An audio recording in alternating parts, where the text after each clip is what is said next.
Hello SEO testers, you're about to see all the improvements and updates we made to the SEO testing app in recent months. Now, when setting up an SEO split test in our tool, you can create group tests at the same time. To do this, check the box in the split test configuration page and SEO testing will take care of the rest. Before, when you only created the split test, you could only see the average click difference between the two groups, and it was harder to know if both groups went up in traffic, down, or going in different directions. But now, if you create group tests, they will give you more granular data about how control and the test groups performed during your split test. The group tests also have the advantage of calculating the statistical significance of the test and showing how each URL is performing individually. On the SEO test screen, we also added green and red icons to make it easier to see how your tests are performing at a glance. You can find these icons in the tabs for the single tests, group tests, and URL switch tests. We have also expanded the ways you can export data out of SEO testing. On the group tests, you can now export the summary results for each URL, which gives you a CSV file with the data about the clicks and impressions change. On the sitemap monitor, you can also export a list of URLs that were modified, removed, or added for the time period in analysis into a spreadsheet.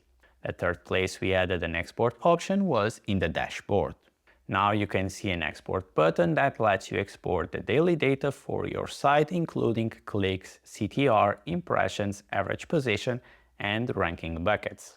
Next, the new Pages report was improved to include Google Search Console data alongside the URLs. It will let you see the usual metrics such as clicks, impressions, average position, and CTR for each page, which should help you spot performance outliers quickly and understand how new content is performing. We also made the keyword cannibalization report more useful by improving the configuration options. Now you can ignore UTM parameters or set your own threshold for what counts as cannibalization. For example, you can decide that only when a page receives more than 10% of clicks, it counts as keyword cannibalization. These changes should cut down the number of false positives where the report flags issues that don't need fixing. In the Compare Pages and Compare Queries reports, you will find a new date selector. This shows the same options you are used to seeing in Google Search Console, like comparing the last month versus the previous month or year over year, and will make it easier to check data across different periods. Creating content groups also got easier as you can now base a content group on an XML sitemap file. The URLs will be automatically added to the content group as they are added to the sitemap, so you don't need to add pages manually. Still talking about content groups, its data is now available through the SEO Testing API, giving you more data to work with if you use our API.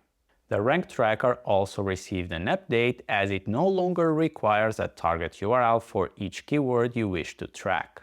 This will be helpful when you want to track a keyword but don't necessarily need or want to tie it to one specific URL.